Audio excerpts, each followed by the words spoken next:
Hi, GLAAD family. Thanks for tuning in today. I'm Megan Townsend. I'm GLAAD's Director of Entertainment Research and Analysis, and today is super exciting because we're here with two stars of Wynonna Earp.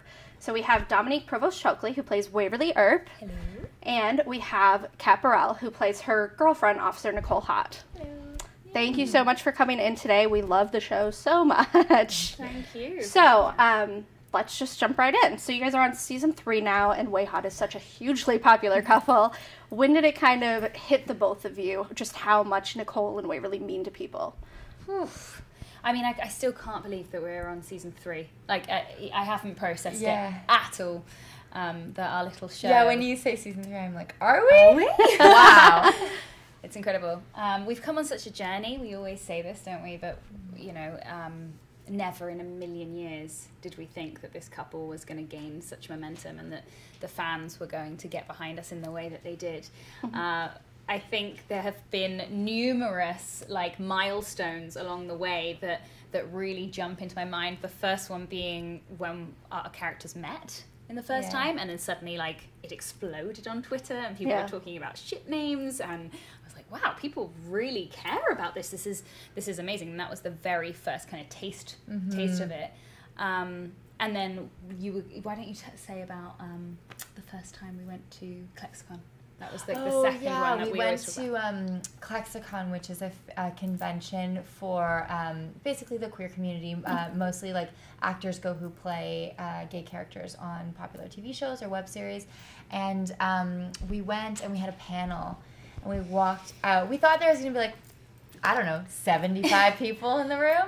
There was hundreds of people. And I remember they we came out and they cheered, and it was a wave came. Yeah. And I remember grabbing Dom's hand, and we just walked. It was the most special and overwhelming. So surreal. And that was a moment where I was like, this got big. Yeah. Yeah.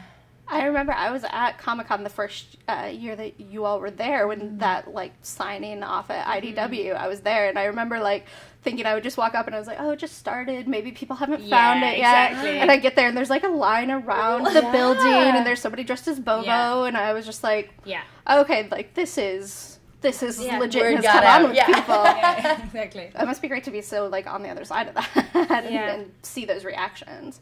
It is rewarding for sure. As an actor, I feel just the ability to be part of a project that is affecting people on such a deep level and I think contributing to so much positive change. Yeah.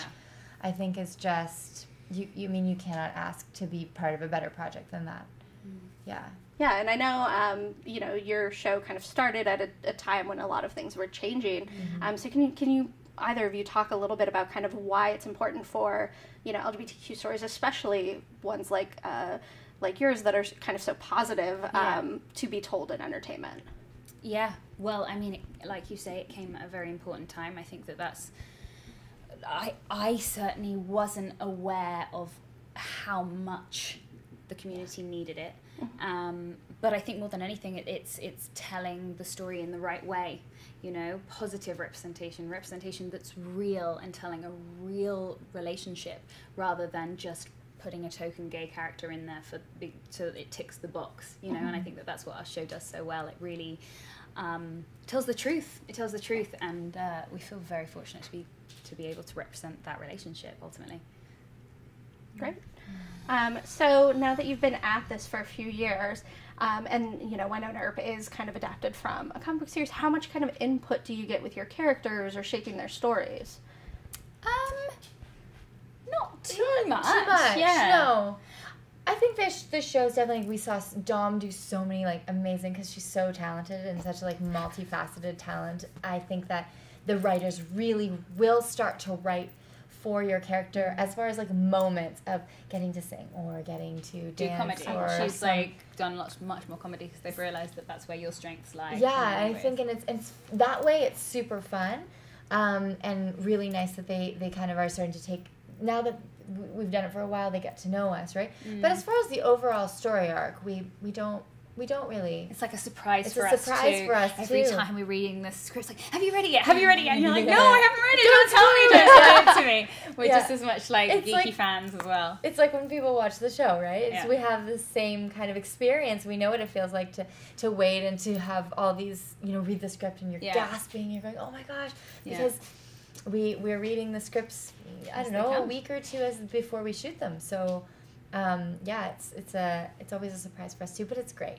We like it that way. I wouldn't want to have too much input into a story. I don't. It also affects it can affect how you play it if you know too much too soon, Yes. because you'll be preempting the fact that maybe, this is actually something different. Whereas I think that, the writers like the fact that they give it to you piece by piece, so you play the truth of that moment, which in turn, it makes it much more entertaining for the audience, because they then go on that journey too, where they think that it's going to be one thing, and then of course there's twists and turns as the season progresses. Great. Yeah. So, you guys have been playing Nicole and Waverly for a little while now. How do you kind of settle into character? Is it like a playlist or something like that? And does it get easier now that you've been at it for a few years? Yeah, I'm curious. You want to go first? Well, mine is my uniform. Mhm. That for me is really the. I mean, I'm sometimes not in it, but I wear it a lot, and so when I put on the police uniform, I think it just really does something to my energy, my physicality. I just really feel like Nicole when I put on my uniform, for sure. Yeah. Yeah. I use music a lot with Mhm. all of my characters. In fact, somebody found my playlists online, and it How? was on Spotify. I didn't know it was not a thing, and it was like terrible because the fans were like, "You do realize that No. I found episode in it, and I had named it Episode. episode 5, and there was like a playlist of like really Oh, intense no. music of like." No. Remember what happened way. in episode 5? So I was just like, she was like, what is going to happen in episode 5? And I was like, hi, I'm just pretending like I didn't have it. Yeah. So I I've got to be didn't really know careful. that. Yeah, I've got to Wow. be really, really careful with my music choices. Did you change your settings? No. Okay, so Don't know how to do that. So They're it's still out out there. So go and have a look, So guys. everyone go. Yes, I should do that. Remind me to do that, Kat. Okay, I'm gonna remind. But yeah, so I use music a lot to kind of get me into character, and it's funny how the playlists have changed. So now that we know that Waverly isn't an Earp by birth, shocker, how is that going to affect her relationships this season as it goes on and she deals with Wynonna and with Nicole and kind of everybody around her? Am I allowed to say that? Is there anything that you can tell us? Tricky question. Yes. I think. What do I think? Firstly, I will say that I am very happy that we get to the bottom of Waverly's background this season. I think that last season I was like, come on, we're going to get the answer.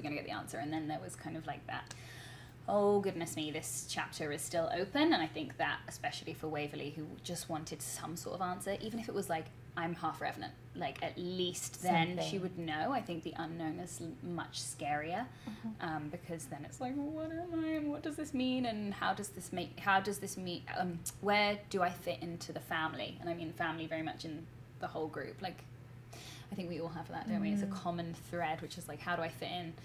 But then we all fit in because we don't fit in. But yes, in answer to your question, what I love about this show is I don't actually think it affects too much of our relationships, because that's it, and it's in the same way. What I love about the way Emily writes is that, for example, when Waverly came out, nobody really flinched. And that's what is so amazing about it. I was expecting this, like, big dun dun dun. Oh, what are we gonna do now? You're like a woman, and it was just like, even Doc, who's like the most old school guy, was like, okay, cool, moving on. Now let's go. Let's deal with the more important things at hand, which I think tells a lot about the representation on this show, which is just like, well, it's normal, so why are we going to make it into a big deal? And I think that in the same way. Even though, of course, it's a really big deal for Waverly. I know I'm yabbering on. I don't know. But in the same way with this, it's just like, well, you're a part of the family no matter what. So let's just support you in this journey. I would say. Would you agree? Yeah, I think that's beautifully put. I think everyone does go on their journey of who am I in the family, but then who am I, because it's the whole idea is we're kind of this weird island of misfit toys family anyways, so it's a lovely undertone of that it can, friends can be the family you choose for yourself. Yeah, exactly. And I really love that. Great. So Nicole's marriage, another shock. Yeah. The gasp was real when I saw. How is like that relationship and her keeping a secret gonna affect Wayhawk going forward? I mean,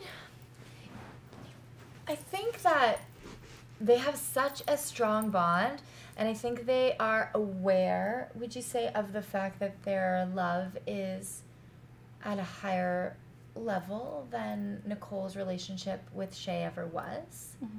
I think Nicole's very aware that this is different, and I think everyone has a past. Everyone has a past, and I think it's okay.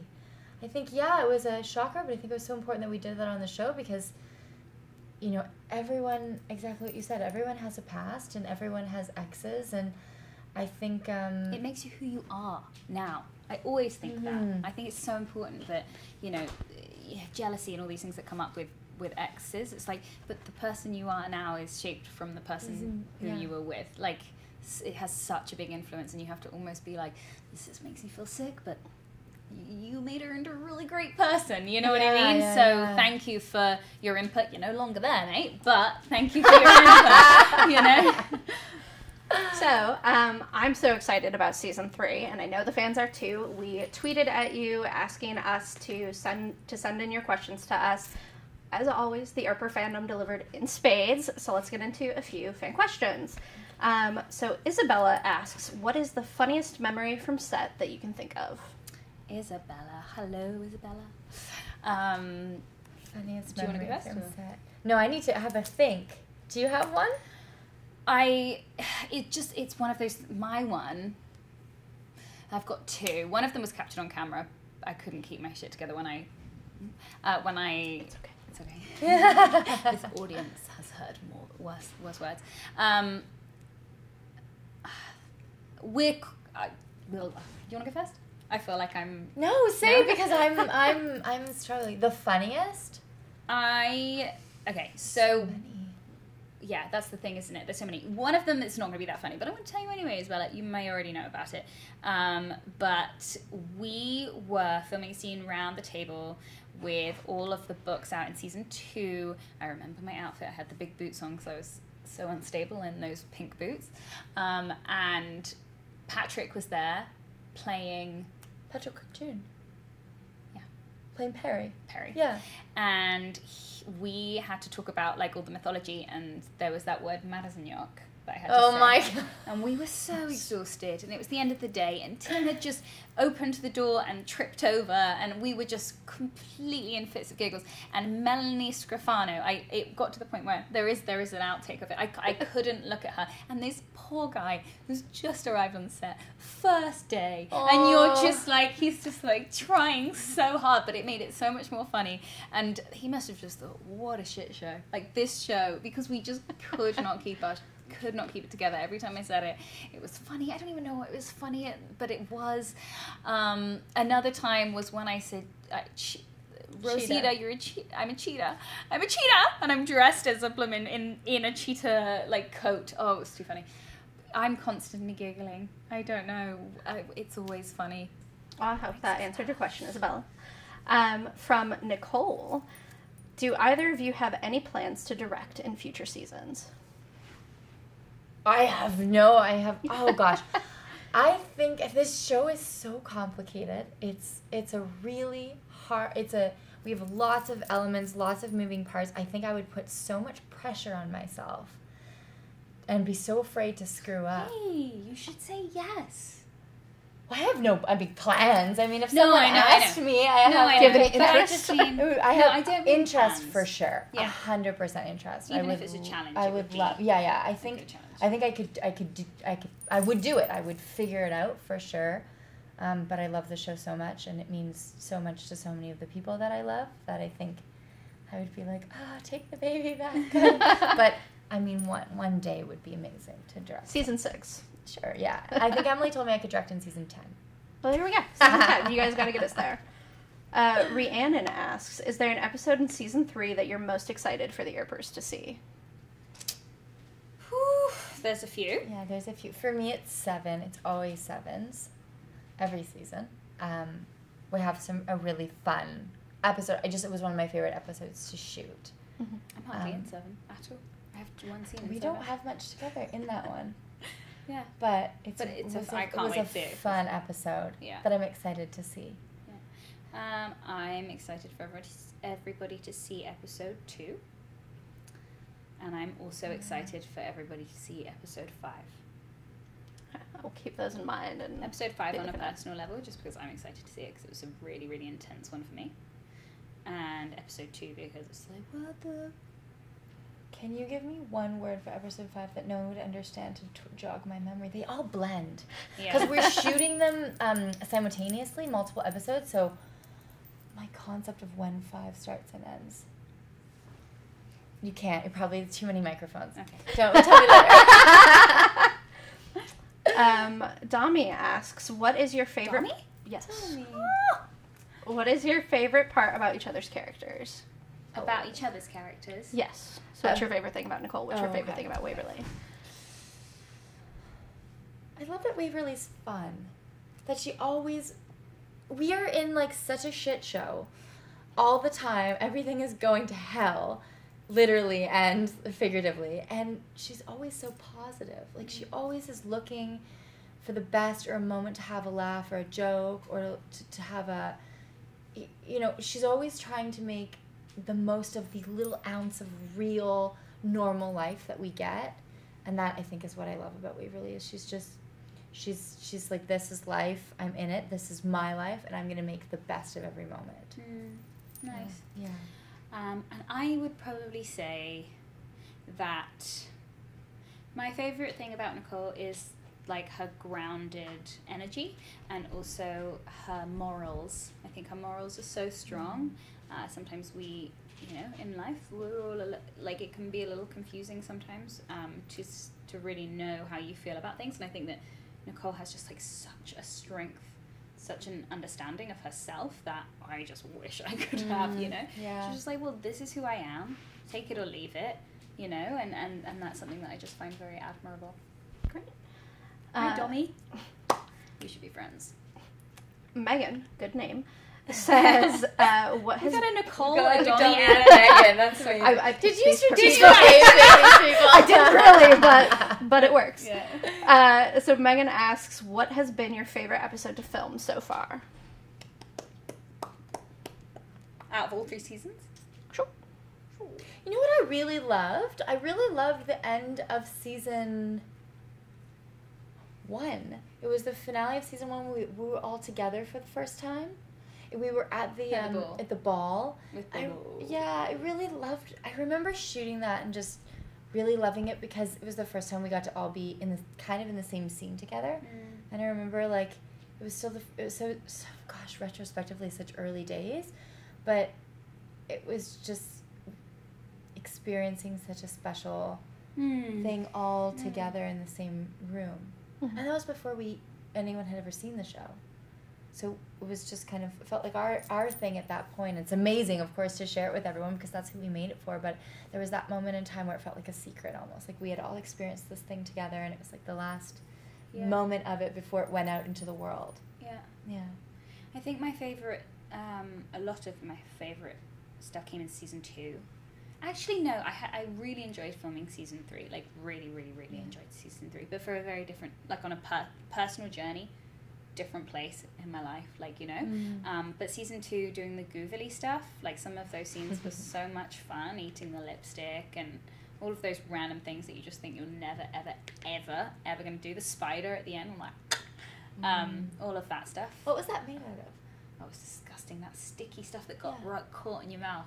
It was like, I don't actually know. It was like this big rubber thing, but the goo that they put on it stayed in your mouth, like, and it was grim. Everyone was like, thank you so much for doing this. I was like, no, it's fine. But you had to, like, get salt water to get it out. Really? It's real sexy, you guys. But a definite highlight. Definitely highlight. But originally it was going to be a chicken leg, a raw chicken leg. which would have been worse because I'm a vegan. So I'll take a spider. Well, they wouldn't let you eat a raw chicken leg. No, they'd be like, "Well, try and make it out of tofu." I was like, "That's not gonna look right." But yeah. I was waiting for one of you to say, like, episode 3 of season 2, that cheerleading scene. I think I speak for the fans when I say. Oh, the cheerleading scene. Yes, it was a fave. Yeah. That was just one where I felt so, like, I couldn't help at all. I felt so helpless, literally. And all I could do was smile at you and be like, "You're doing great." Like, that's all I could do. I wanted to help so badly, or to, like, contribute in some way. It went on for a long time. We were shooting that a lot. We did a lot of takes, didn't we? Fun. We will be tweeting Sci-Fi asking for that footage later. Yeah, you could just have like hours of footage of just that. Fun. So Anita asks, will we see the return of Nicole's Stetson ever? Your hat, the big white hat. You get us to season 4, and I will make sure do my darndest to make sure it happens. I think it's sad that she doesn't have it. I know. I do miss it a little bit. Wait, I have this lovely baseball cap, but I never get to wear it because it blocks the light. That's why it's hard to wear hats. Gotcha. Because it's always, they're always like, take the hat off. And I'm also really tall, so then you put this like 3-inch hat on my head. And But they managed to do it with Tim. Exactly. That's how I feel too. Tim, Shamir, I'm like, they're taller than me. Yeah. Nobody has problems lighting them. Yeah. I don't know. We'll work on it. We'll start a fan petition. Yes, Anita. Yeah, Anita, you get me to on season 4, and I will find that Stetson. I will bring it back. Right. T and many, many, many others have asked, what do you think a way hot wedding would look like? Would they do it on the homestead, do you think? I would goddamn hope so. Yeah? Would you think that they would want to like go to Mexico and get us far away from everything and have like just like a completely different experience? I think it would be the homestead. I think it would be the homestead, and I think it would literally be such a small wedding. I think it would just be the core peeps, you know? I do. Like, we would have a real pretty dress, let me tell you that for free. Yeah. And it would just, I think there'd be a lot of flowers, you know? Like maybe on the homestead in the spring when the wildflowers are blooming? Yeah. That would be pretty. That would be pretty. Yeah, you're right. I completely agree with you. I think it would be on the homestead and it would be really small. Yeah. Or Emily Andras. It could be something you just have no. We could go to like the Las Vegas or who knows? No, warmer. Think warmer. Think more beach. That's true. Yeah. Hawaii. Would be nice. Would be nice. I would love like the way hot honeymoon episode. So great. But in the warmth, right? Not in the snow. Like yes, they go away to Hawaii. Do not go skiing. Yeah, they go away to Hawaii. Yeah. So, thank you again so much for coming in today. We are so excited for season 3. Don't forget to tune in to the premiere on Sci-Fi, 9 p.m. on Friday night. Woo, Friday. See you guys there. Thank you so much. Bye. Bye.